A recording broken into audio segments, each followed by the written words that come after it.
और ब्रेक के बाद अब बात उपचुनाव के रण की।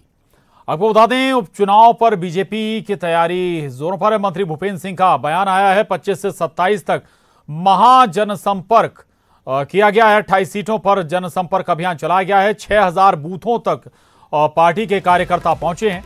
11 लाख लोगों से इस दौरान संपर्क किया गया है। इतना ही नहीं, 2 से 15 अक्टूबर तक महासम्मेलन भी होगा, सम्मेलन भी किया जाएगा। 127 मंडल पर बीजेपी सम्मेलन करेगी। तो उपचुनाव के मद्देनजर ये बीजेपी की तैयारियां हैं, जिसकी जानकारी खुद मंत्री भूपेंद्र सिंह ने दी है। बताया कि 25 से 27 तारीख तक महाजनसंपर्क अभियान किया गया। 28 सीटों पर यह जनसंपर्क अभियान चला। महाजनसंपर्क अभियान के माध्यम से हम लोगों के घर घर तक पहुंचे हैं, सभी 28 विधानसभाओं में। आगामी कार्यक्रम की दृष्टि से आगामी 2 अक्टूबर से गांधी जी की जयंती के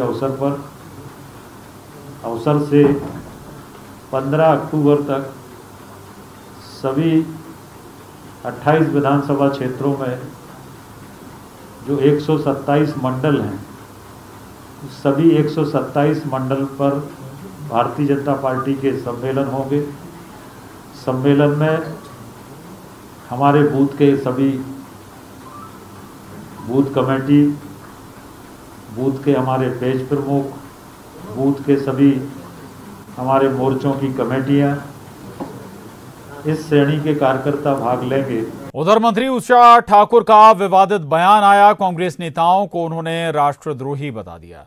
उन्होंने कहा कि ये देशभक्त और देशद्रोहियों के बीच का चुनाव है। जिन्हें राष्ट्रवादिता से प्रेम है वो बीजेपी में है और राष्ट्रवाद से विमुख लोग कांग्रेस के साथ हैं।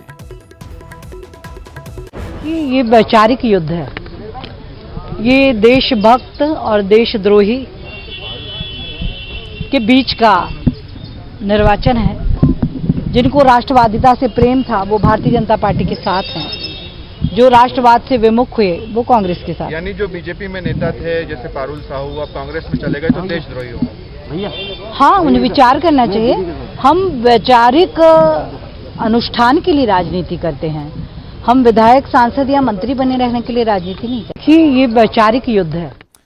और तो मंत्री उषा ठाकुर का ये विवादित बयान। उधर उपचुनाव के लिए बीजेपी के उम्मीदवारों के चयन पर नगरीय प्रशासन मंत्री भूपेंद्र सिंह का बयान सामने आया। और उन्होंने कहा कि बीजेपी में उम्मीदवारों के चयन की एक प्रक्रिया है, जिसके तहत उम्मीदवारों का चयन होता है। राज्य की चुनाव समिति उम्मीदवारों के नाम को प्रस्तावित करती है, जिससे संसदीय बोर्ड ही फाइनल करता है। उसके बाद उम्मीदवारों के नाम का ऐलान किया जाता है। भारतीय जनता पार्टी में प्रत्याशी चयन की एक प्रक्रिया है। उस प्रक्रिया के तहत प्रत्याशी चयन होता है। राज्य की चुनाव समिति नामों की रिकमेंड करती है। यहाँ से पैनल केंद्रीय जो हमारा संसदीय बोर्ड है उसको नाम भेजे जाते हैं और फिर वहाँ से नाम तय होते हैं। मंत्री उषा ठाकुर के विवादित बयान पर कांग्रेस की तरफ से भी रिएक्शन आया है। दरअसल विपक्ष को देशद्रोही बताने पर कांग्रेस विधायक जीतू पटवारी ने पलटवार किया। पटवारी ने कहा कि बीजेपी लोकतंत्र विरोधी है और उषा ठाकुर के बयान से बीजेपी की मंशा जग जाहिर हो रही है। उषा ठाकुर जी ने पहले जैश को आतंकवादी संगठन बताया था। ये विपक्ष को अब देशद्रोही बता रहे हैं। ये लोकतंत्र की हत्या करके कुर्सी हथियाने वाली विचारधारा, जिसने कभी देश की आज़ादी में चीटी उंगली तक न कटाई, आज तक कोई इतिहास में इनकी जगह ही नहीं है। आगे बढ़ते हैं। उधर मुरैना में उपचुनाव को लेकर जारी की गई कांग्रेस उम्मीदवारों की दूसरी लिस्ट आते ही बगावत शुरू हो गई है। जौहरा उम्मीदवार पंकज उपाध्याय का कार्यकर्ताओं ने पुतला जलाकर नारेबाजी की। आपको बता दें कि कल ही कांग्रेस ने 9 विधानसभा सीटों के लिए उम्मीदवारों के नाम जारी किए थे।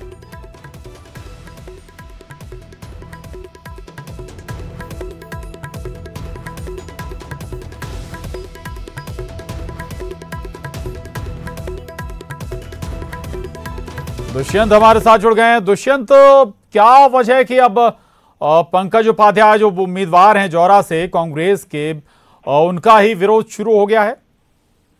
जी, वैसे तो कांग्रेस अंतःकलह से पहले से ही जूझ रही है और वेंटिलेटर की स्थिति में है। पंकज उपाध्याय की जब कल 9 उम्मीदवारों की दूसरी लिस्ट कांग्रेस की जारी हुई, तो उसके बाद जब पंकज उपाध्याय को उसमें जौरा से उम्मीदवार घोषित किया गया, तो उसके बाद से ही जो अन्य कांग्रेस कार्यकर्ता थे जो उम्मीदवार दारी कर रहे थे और उनके समर्थक थे, उन्होंने उसका विरोध किया है, क्योंकि उनका कहना है कि पंकज उपाध्याय जौरा के स्थानीय निवासी नहीं है। ये कहीं ना कहीं सही भी है, क्योंकि जो पंकज उपाध्याय ज्यादातर इंदौर में समय गुजरा है और वो जौरा के रहने वाले भी नहीं है। यही कारण है कि उन्होंने पंकज उपाध्याय का विरोध किया। उनके साथ नारेबाजी में भी, जैसा कि आप सुन रहे हो, कि कांग्रेस से परहेज नहीं है, लेकिन हमें प्रत्याशी स्थानीय चाहिए। यही स्थानीय और बाहरी वाला मुद्दा जो है वो गरमाया हुआ है। यही इसी के चलते पंकज उपाध्याय का जिला कांग्रेस कार्यालय के सामने पुतला दहन किया और उनके खिलाफ नारेबाजी की। जी बिल्कुल बिल्कुल, यानी कि कांग्रेस के सामने परेशानी का सबब भी ये मसला बन सकता है। शुक्रिया आपका, धन्यवाद दुष्यंत इस पूरी जानकारी के लिए। आगे बढ़ते हैं और अब खबर भोपाल से। कांग्रेस का दावा है उपचुनाव में 27 सीटें जीतेंगे। ये दावा कांग्रेस कर रही है उपचुनाव के मद्देनजर। आंतरिक सर्वे का हवाला अब कांग्रेस दे रही है। बीजेपी पर निशाना भी साधा गया है कांग्रेस की तरफ से। कांग्रेस का अब यह दावा है कि जो इंटरनल सर्वे कांग्रेस ने कराया है, उस सर्वे के लिहाज से कांग्रेस 27 सीटों पर जीत हासिल करेगी।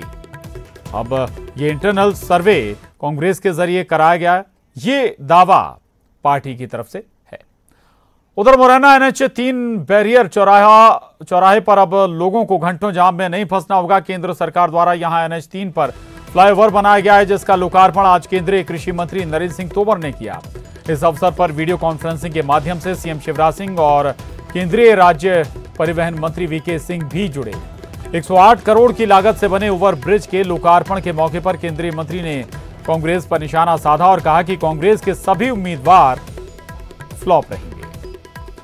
कांग्रेस कोई भी सूची जारी करे, कांग्रेस के उम्मीदवार सब फ्लॉप हैं। भारतीय जनता पार्टी की सरकार विकास के लिए समर्पित है। जनता विकास के लिए वोट देगी। कांग्रेस ने 1.25 साल में मध्य प्रदेश को दुरावस्था के कगार पर ला दिया था। किसानों के साथ वादा खिलाफी की थी। अब ये विकास का काम फिर से मध्य प्रदेश की भाजपा सरकार ने किया है। उधर उज्जैन में आज प्रदेश के उच्च शिक्षा मंत्री मोहन यादव ने दशहरा मैदान में जिले की सबसे बड़ी लाइब्रेरी बनाने के लिए भूमि पूजन किया। दरअसल मंत्री यादव चाहते हैं कि प्रदेश की सबसे अच्छी सुसज्जित लाइब्रेरी उज्जैन में बने। इसके लिए उन्होंने gas authority of India limited से 30 लाख का मद मंजूर कराया है।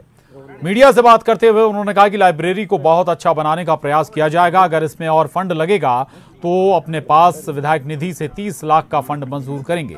करीब 3 महीने में लोक निर्माण विभाग इस 30 लाख की बिल्डिंग को बनाकर तैयार करेगा।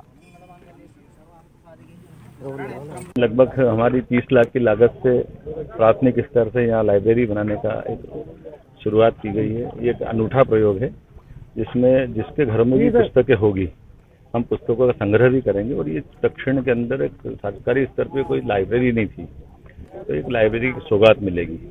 आज के समय में हमारे पास बहुत अच्छा संग्रह उज्जैन में पुस्तकों का है।